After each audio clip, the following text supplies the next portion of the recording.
This video is for President Ramaphosa and President Ramaphosa only. Dumela President, black people are being hunted in the streets like wild animals and you say nothing.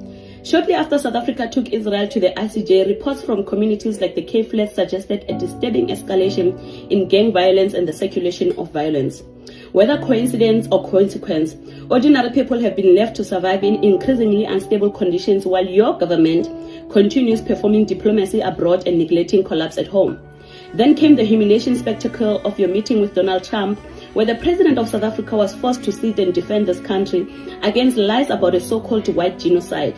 You were treated less like the leader of a sovereign nation and more like a suspect begging for approval from the West.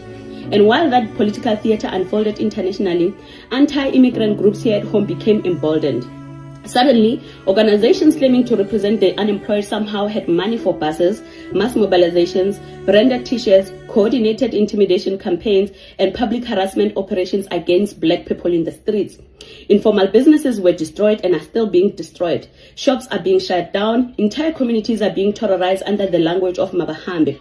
A friend of mine who sells Archer can no longer buy stock because the shopping center she relied on has effectively been shut down amid accusations that it belongs to illegal immigrants.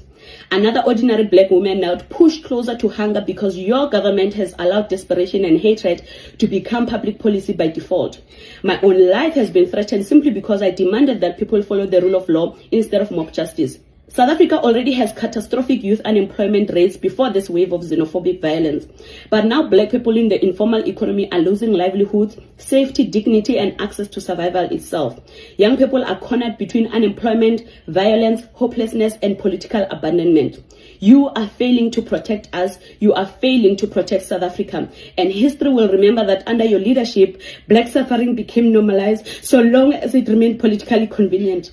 Do not hide behind ministers, police commissioners, task teams, or carefully rehearsed statements about social cohesion. Leadership begins at the top, so let this remain on record. As a young person in South Africa, I refuse to support a government that appears more threatened by poor black people trying to survive than by conditions creating desperation in the first place. No amount of polished English, diplomatic language, or international posturing can erase what is happening on the ground. If young people die from violence, hunger, economic collapse, or political neglect, your hands are not clean. This crisis did not emerge from anywhere. It grew under your watch. If I can make this deduction from the ground, what is your government doing with the intel that you have? Who is invading South Africa? Who is funding these people? And why must young people pay the price?